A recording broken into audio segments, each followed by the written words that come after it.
పనిచేయండి అనేటువంటి పాపతికి దిగజారిపోయినటువంటి పరిస్థితి వాళ్ళ రాష్ట్రంలో కనిపిస్తూ ఉంది. ఒక దారుణమైన పరిపాలన వాళ్ళ రాష్ట్రంలో జరుగుతూ ఉంది. దీనికి కూటమి నాయకులు తల దించుకోవాలి సిగ్గుతో అని సందర్భంగా నేను మనవి చేస్తున్నాను.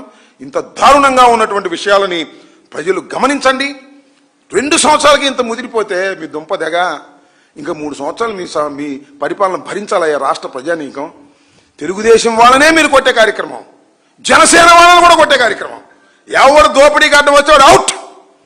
వాడు మన పార్టీనా పరపార్టీనా జనసేన మన మిత్రపక్షమా మనకు అనవసరం. మనం దోచుకుంటుంటే అడ్డం అవసరాన్ని కొట్టి లోపలేసేటువంటి కార్యక్రమాల్లోకి వెళ్ళిపోయి ఒక అరాచకమైన పాలన వాళ్ళ రాష్ట్రంలో జరుగుతూ ఉన్నది.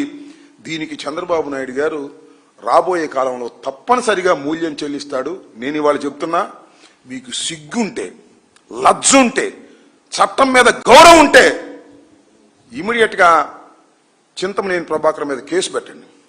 కేసు పెట్టి శబాష్ అనిపించుకోండి.